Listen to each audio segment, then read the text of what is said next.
يمكن لو سألتني قلت لي ايه أسوأ سنة انت عاصرتها للأهلي، ممكن اقول لك السنة دي. يعني انت بتتكلم على سنة انت طلعت فيها من الكاس، سنة انت فيها بكمية اخفاقات كتير في الدوري.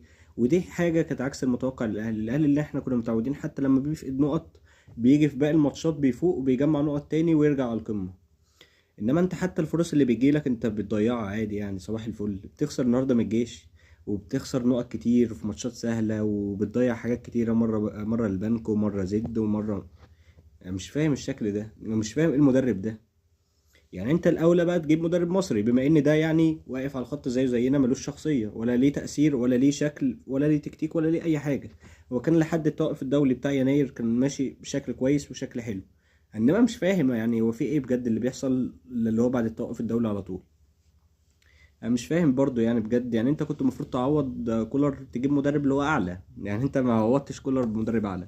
جبت تروب كان يعني ما شاء الله، اسمه ايه قصدي، تروب في شينك وريبيرو يعني كان تعبان برضو ريبيرو اللي كان قبل تروب. فكنا نكمل بعماد النحاس ارحم، على الاقل كان بيقدم كرة شوية عن دول. او مثلا ترجع لو انت عايز بقى الشخصيه والكوره وكل حاجه، رجع حسام البدري، هو اللي هيسلك مع اللعيبه وهيسلك مع الناس دي كلها وهيسلك في الدوري، وهو حافظ الدوري وعارف الدنيا دي ماشيه ازاي. انما انا مش فاهم بجد يعني.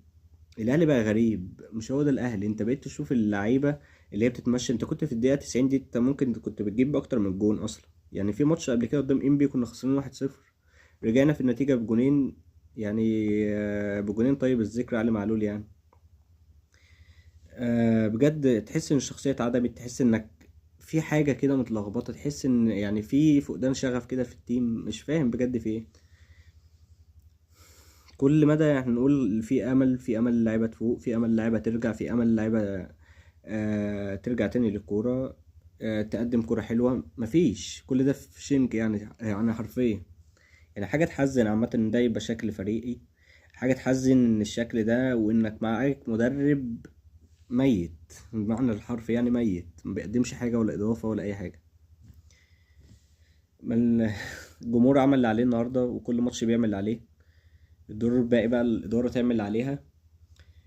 وأتمنى اللعيبة تفوق، عشان يعتبر دي آخر فرصة ليهم مع الجمهور. السلام عليكم.